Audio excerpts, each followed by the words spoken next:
Thomas ലീഹയെ കുറിച്ച് പറഞ്ഞപ്പോൾ ഇവിടെ ശ്രീ എം പി ജോസഫും പറഞ്ഞു, എല്ലാവരും പറഞ്ഞു, ഈ പുസ്തകത്തിലുണ്ട് ഡൗട്ടിങ് തോമസ് എന്നാണ്. ഞാൻ അതിനെതിരാണ്.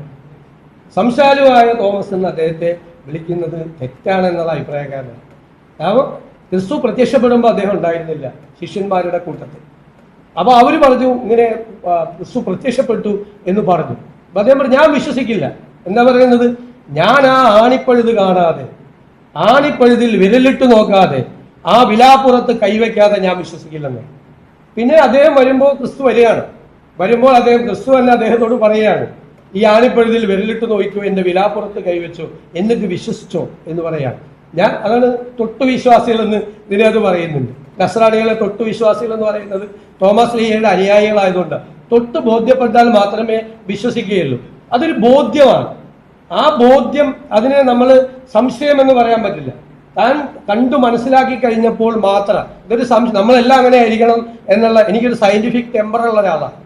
അതുകൊണ്ടാണ് ഞാൻ പറഞ്ഞത് നമ്മൾ തൊട്ട് വിശ്വസിക്കണം, അതിൽ ഒരു തെറ്റും കാണില്ല. അങ്ങനെ ഒരാളെ സംശയാലു എന്ന് വ്യാഖ്യാനിക്കുന്നത് തെറ്റാണ് എന്നാണ് എൻ്റെ അഭിപ്രായം. എൻ്റെ ഈ അഭിപ്രായം വേറൊരാൾ കൂടി ശരിവെച്ചിട്ടുണ്ട്.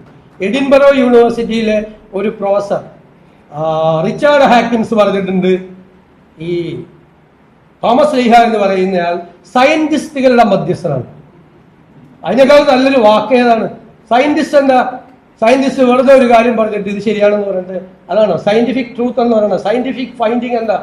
അതിശാസ്ത്രീയമായി കണ്ടുപിടിച്ച് പരീക്ഷണങ്ങളിലൂടെ മനസ്സിലാക്കി ബോധ്യപ്പെട്ടിട്ടാണ് സയന്റിഫിക് ട്രൂത്ത്. അതാണ് ഈ റിച്ചാർഡ് ഹോക്കിൻസ് പറഞ്ഞിരിക്കുന്ന, തോമസ് ലീഹയെ കുറിച്ച് പറഞ്ഞിരിക്കുന്ന ഏറ്റവും മനോഹരമായ വാചകം, സയന്റിസ്റ്റുകളുടെ മധ്യസ്ഥൻ. ഞാനപ്പോൾ ഈ ഡൗട്ടിങ് തോമസ് എന്നുള്ളതിനേക്കാൾ എനിക്കിഷ്ടം സയന്റിസ്റ്റുകളുടെ മധ്യസ്ഥൻ എന്ന് പറയുന്നത്. മാത്രമല്ല അദ്ദേഹത്തിന്റെ വിശ്വാസത്തെ അതിനകത്ത് ചോദ്യം ചെയ്യപ്പെടുന്നുണ്ട് ആ വർത്തമാനത്തിൽ. ഞാൻ ചോദിക്കട്ടെ, അതിനേക്കാൾ വിശ്വാസിയായിട്ടുള്ള ഏത് ശിഷ്യനാണ് ക്രിസ്തുവിലുണ്ടായിരുന്നത്? ലാസറിനെ കാണാൻ വേണ്ടി ജൂദായിലേക്ക് പുറപ്പെടുകയാണ് ക്രിസ്തു.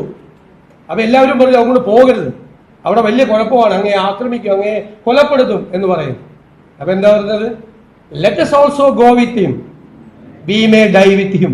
അവനോട് കൂടി മരിപ്പാൻ പോവാന്ന്. അതിനേക്കാൾ വലിയ വിശ്വാസം ഏതാണ്?